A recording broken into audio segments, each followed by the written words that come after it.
حدیث مبارک ہے، فرمایا کہ اگر تو اپنے بھائی کی غلطی اور خطا کو معاف کر دے گا تو تیری عزت و بزرگی میں ہی اضافہ ہوگا۔ اور ایک حدیث میں فرمایا کہ معاف کرنے سے عزت کم نہیں ہوتی، صدقہ دینے سے مال کم نہیں ہوتا، معاف کرنے سے عزت کم نہیں ہوتی۔ چھوٹی چھوٹی باتوں پہ اتنی لمبی ناراضگی ہوتی ہے، اتنی دور تک کی ناراضگی ہوتی ہے کہ حیرت ہوتی ہے۔ بعض اوقات 40 سال کا ساتھ، 40 سال کی دوستی کوئی ایک جملے کی وجہ سے ختم، حالانکہ وہ جملہ ایسا ہوتا ہے کہ اگر اس کو تھوڑا سا بندہ اگنور کر دے تو کر سکتا ہے، لیکن نہیں، بس وہ ایسا ایک جملہ کینچی ثابت ہوتا ہے کہ وہ ہمارے اس تعلقات کی رسی کو کاٹ دیتا ہے۔ رشتہ داریاں ٹوٹ جاتی ہیں، رشتہ داریوں کے اندر کسی موقع کے اوپر کوئی چھوٹی موٹی بات ہوگی، کسی فنکشن کے اندر کسی کو کرسی نہیں دی تو کسی کو کھانا نہیں دیا، تو کسی کے آگے جائے ذرا زیادہ جھک کے ملے نہیں، کسی کو ویلکم نہیں کہا، تو بس بھائی صاحب ناراض۔ تو ہم تھوڑا سا اپنی ان چیزوں کو غور کریں کہ ہماری کتنی دوستیاں اور ہماری کتنی رشتہ داریاں چھوٹی چھوٹی چیزوں کی وجہ سے ختم ہو جاتی ہیں۔ سگے بھائی ایک دوسرے سے دور، سگی بہنیں ملنا جلنا ختم، اور جملہ تو یہ فرمائیں گے کہ جینا مرنا ختم، یعنی موت میت پہ بھی نہیں آئیں گے، شادی پہ بھی نہیں آئیں گے، کیوں؟ کوئی ہوگی بات۔ تو یہ تھوڑا سا ان چیزوں پہ غور کریں۔ ہم اپنی زندگی میں تلخیاں خود گھولتے ہیں، آپ یقین کریں، دوسرا ہماری زندگی کو تلخ کرے یہ 10% کر سکتا ہے، 90% جو ہماری زندگی کی تلخیاں ہیں وہ ہماری اپنی وجہ سے ہوتی ہیں۔ ہم خود یہ موقع دیتے ہیں، ہم خود اس چیز کو لے کے بیٹھے رہتے ہیں۔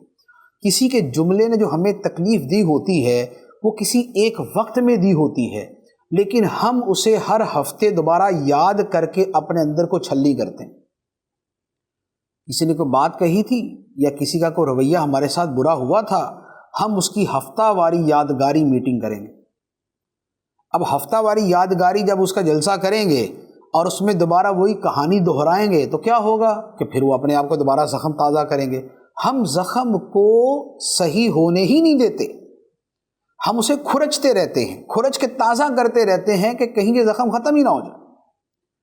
ورنہ جس شے کو آپ اگنور کر دیں، دنیا کے بڑی سے بڑی شے ہو، چند دنوں کے اندر فراموش ہو جاتی ہے، چند دنوں میں۔ تو ہماری زندگی کی تکلیفیں، تلخیاں بہت ساری، خاص طور جن کا تعلقات کے ساتھ ہے، ریلیشنز کے ساتھ ہے، دوسروں کے ساتھ ملنے ملانے کے ساتھ ہے، اس میں ہماری غلطی شامل ہوتی ہے۔ کاروبار جو ہے لوگوں کے جدا ہو جاتے ہیں، کاروبار ٹوٹ جاتے ہیں، اور ایک دوسرے سے رشتے ٹوٹ جاتے ہیں، حتیٰ کہ میاں بیوی کے تعلقات اس وجہ سے ٹوٹ جاتے ہیں۔ وہاں پر بھی کوئی بہت بڑا کچھ نہیں ہوا ہوتا۔ بہت سارے طلاق کے معاملات آج تک تو میں نے یہی دیکھے ہیں کہ کم ایسا ہوگا کہ جہاں پر ایک پورا پیچھے ایک پوری زندگی کی کہانی ہو کہ بیوی نے یوں کیا، یوں کیا، یوں کیا، یا شوہر نے یوں کیا، یوں کیا، یوں کیا، ایک لمبی کہانی ہو۔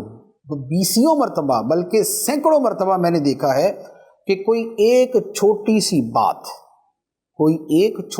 بات ہوئی اور شوہر نے ٹھک کر کے طلاق دے دی، رشتہ ختم، زندگی بھر کا جو نبھا تھا وہ ختم ہو گیا، بچے رل گئے، خود پریشان ہو گئے، زندگی برباد ہو گئی۔ کیوں؟ اس لیے کہ یہ جو تھوڑا سا تعلقات بنانے کا طریقہ آنا چاہیے تھا وہ نہیں آیا۔ لہٰذا اگر اس چیز کو ہم تھوڑا سا ریئلائز کر لیں، اسے تھوڑا سا انڈرسٹینڈ کر لیں کہ ہمیں تعلقات توڑنے کا ماہر نہیں ہونا چاہیے، تعلقات جوڑنے کا ماہر ہونا چاہیے، تعلقات ختم کرنے کا ماہر نہیں ہونا چاہیے، تعلقات بنانا آنا چاہیے۔ اگر ہم یہ سیکھ لیں تو ہماری زندگی میں بہت سی آسانیاں، راحتیں اور سکون آ سکتا ہے۔